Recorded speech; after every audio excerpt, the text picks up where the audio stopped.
سلام كبرات تخاتلتي نحجز تدالو الزيناتات اب تግራይ ዘለው ኤርትራውያን ዝምልከት ዝወጽ መግለጺ ናብ ትግራይ ዝቐንዐ ሰራዊት ኦሮሞን ሲዳማን ምህላው ዝወጽ ሓበሬታ ሓድሽ መግለጺ ዶክተር ደብረጽዮን ኣምሓራ መጥቃዕቲ ክጅምሩ ምዃኖም ምፍላጦም ኣብ ቻይና ድሕሪ ነዊሕ እዋን ዝተረኸበ ቆልዓ ኣብ ኣሜሪካ ክትጭወዝ ተሓስበት ተቃዋሚት መንግስቲ ኢራን ዝደስስ ክኸውን እዩ። ኣብዛ ቻነል ድማ ናይ ወትሪ ተኸታተልቲ ንምዃን ሰብስክራይብ ክትገብሩ ብኽብሪ ይዕድመኩም።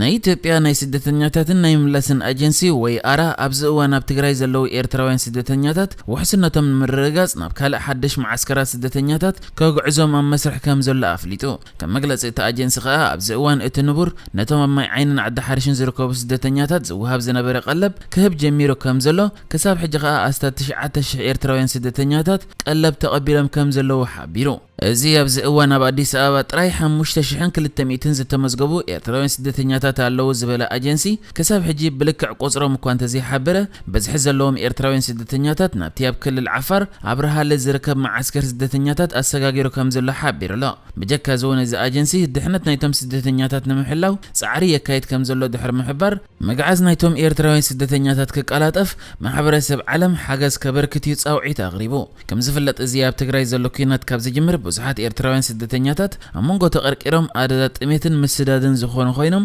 በሽሓት ዝቑጸሩ ኸኣ ብሰንኪቲ ኩናት ዝነበሩ ገዲፎም ክመዛበሉ ከም ዝተገደዱ እዩ ዝግለጽ። ከም ዝፍለጥ ኣብዚ እዋን ብምትሕባር ትካል ስደተኛታት ውድብ ሕብራት ሃገራት ኣብ ሰሜን ጎንደር ኣብ ወረዳ ደባት ኣለም ጭዋ ኣብ ዝበሃል ቦታ ሓድሽ ማዓስከር ስደተኛታት ይህነጽ ዘሎ ኮይኑ እዚ ማዓስከር ስደተኛታት ህንጸቱ ምስ ተዛዘመ ኸኣ ኤርትራውያን ስደተኛታት ክጉዕዙሉ ተኽእሎ ከም ዘሎ ተሓቢሩ።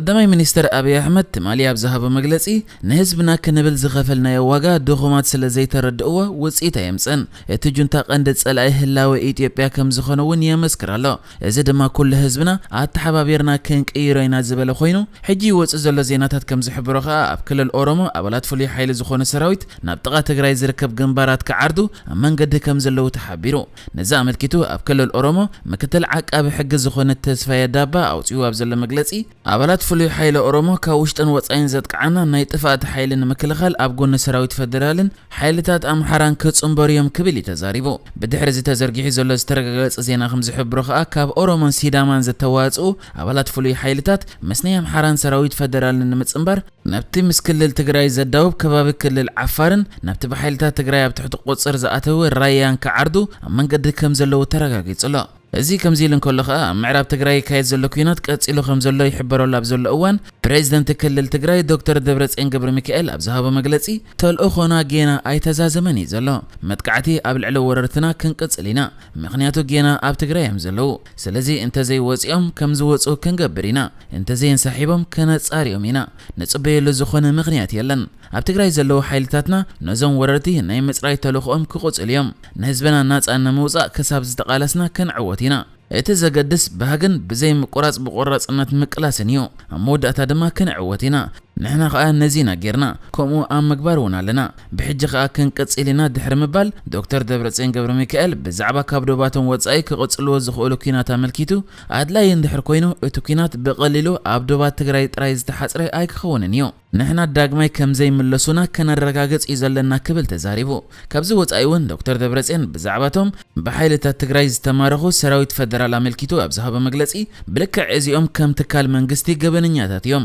ይኹን እምበር ልዕሊ 6,000 ዝበጽሑ ብምዃኖም ንነዊሕ እዋን ምሳና ክነጽንሖም ኣይንኽእልን ኢና። ከም ናይ ኩናት ምሩኻት ንሕና ክንከናኸኖም ግዴታ ኣለና። ግን ብዝኾነ ይኹን መልክዕ ሓደ ይኹን ወይ ሓንቲ ኣብ ልዕሊ ሲቪላውያን ወይ ድማ ኣብ ገለ ዓዲ ኣብ ልዕሊ ህዝቢ በደል ከም ዝፈጸመ ወይ ከም ዝፈጸመት ዘመልክት ጭብጢ እንድሕር ተረኺቡ ኣይክንሰዶምን ኢና፣ ኣብዚ ክነትርፎም ኢና፣ ምክንያቱ ናብ ቤት ፍርዲ ክኸዱ ኣለዎም ክብል ይመሊሱ። እታ ነዚ ናይ ዶክተር ደብረጽዮን ቃለ ምሕተት ዘርግሐት ማዕከን ምስቶም ምሩኻት ተራኺባ ኣብ ዝገበረቶ ቃለ ምሕተት ከኣ መብዛሕትኦም እኹል ምግብና ኣይንረክብና ኣለና ኢሎም ክጣርዑ እዮም ዝስምዑ። ነዚ ሕጂ ኣብ ትግራይ ዘሎ ኩነታት ኣመልኪታ ኸኣ ማዕከን ዜና ሮይተርስ ዘርጊሓቶ ዘላ ጸብጻብ ከም ዝሕብሮ መራሕቲ ክልል ኣምሓራ ሓይልታቶም ካብ ናይ ምክልኻል ስልቲ ናብ መጥቃዕቲ ከሰጋገሩ ወሲኖም ከም ዘለው ኣፍሊጣ። وهاب قال كل الامحاره زخونه غيزاچو ملونه ملشان فولي حيل امحران كساب حجي بعقل كلاخلي صنيحو حجينا كام مكلخال نام متقعت كسغاغري كبل تزاريبو از خمزيلن كل دما وهاب قال منستر وصاي غدايات امريكا زخونه نت برايس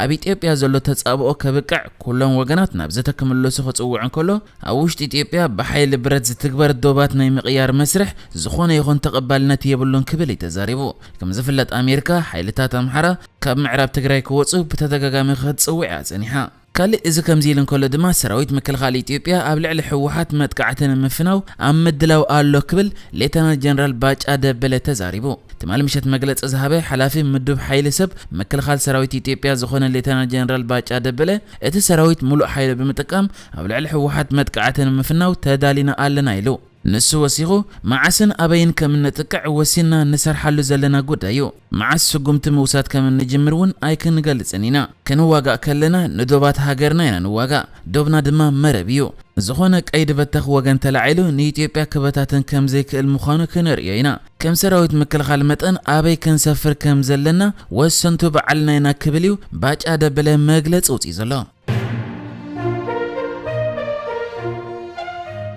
اب چاينا حد ابو دحرنا 24 عامتات مدلاي باساغاغرت تچاوي مزنبر ود تراخيبو اتا ابو ودن مدلاي املاء تهاجر لعلي 500 كيلومتر بموتور سايكل زتغعز خوينو ودو نتيغاو غانغ تانك زتبهال ابو ود خلت عامتن كليو اب غزات شاندونغ كاب زركب اف دغغزهم باساغاغرت دق سبات زتسرقه مدفعنا يتهصان كا نتاب 2015 فلوت تواساي هونغ كونغ اندي لاوس تساتفلا فيلمي مبغس زانتا يخوينو چويا هصانات اب چاينا عبيد أجمع كوينو بعمته بشحذ غصره هسأنات يمزت أفقو منيستر الدحنا تشاينا خمس جلسة بوليس نايدي إن أم مرمرة بمقبر مننت نايتهت أنك فلت كم زخ على كحبرن كله جلوبال تايمز زبهال مع كنك أكل تترترتي كم استأثرت أبسي بالله اتوم بغيزيا مسرق نايت قلعه فقراو ركب زنبرم كلته تطرطرتي قلعه عويان بمشات ገንዘብ ንምርካብ ከምዝ አለሙ ቻይና ኒውስ ዝበሃል ማዕከን ሓቢሩ እታ ታንግ ብዝብል ቅጽል ስም ትፍለጥ ተጠርጣሪት እቲ ህፃን ኣብ ኣፍደገ ገዙ እንዳተጻወተ መስረኸበቶ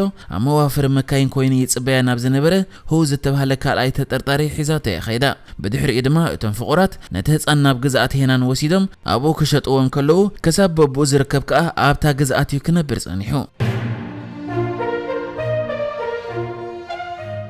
فدرالو بيت صحفة سلية أمريكا و FBI نتا اب كتما نيويورك أمريكا خوينا حنتي كاب قند تقاومتي منغست إيران زخونت غازيطنيا كيچاوي زدلوي 4 أبالات سلية إيران اب تحت قيداتيوم كس تمسريت لهم كم زلو حبيرو زوم حجتا تحيزم زلو 4 أبالات سلية إيران نتا قداي قصر حدا زبل كود زهبوا كحزوا زدلوي مسيح النجاد تتبال اكتيفيستن غازيطنيا زخونت تقاوميت منغست إيران مجمريا كاب غزا اوصيوم بمچواي بناشت فطنا جلاو غيرومنا ماكل بحرك وزدوا ድሕሪ ድማ ናብ ካል መርከባ ሰጋጊሮም ናብታ ምስ ኢራን ጽቡቕ ዝምድና ዘለዋ ቬኔዙዌላ ወሲዶም ካብኡ ብነፋሪት ናብ ኢራን ከመልስዋ ይመደብ ዝነበሮም እዛ ጋዜጠኛ ከዓ ድሕሪ ተፈጻሚ ኣብ ዝሃበቶ ሓበሬታ ቅድሚ 8 ወርሒ ኣብ ልዕለይ ናይ መጭዋይ ተግባር ክፍጸም ይሕሰብ ከም ዘሎ FBI ነጊሩን ነይሩ ክትብል እንከላ ስድራ ቤታ ከዓ ን3 ወርሒ ኣብ ፍሉይ ገዛ ክሕብኡ ከም ዝተገደዱ ይሓቢራ FBI ብወገኑ ኢራን ኣብ ኣሜሪካ ጥራይ ዘይኮነ ኣብ ካናዳ ሕብራት ኢማራት ዓረብን ዓባይ ብሪጣንያን ዝርከቡ ዘድልይዋ ውልቀ ሰባት ዕላማ ገራ ከተንቀሳቀስ ከም ጽንሐት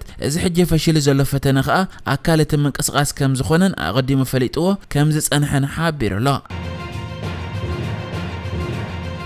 نحجز تدالو الزيناتات ازينيرو بكالك ساب نرغب سلام نعخم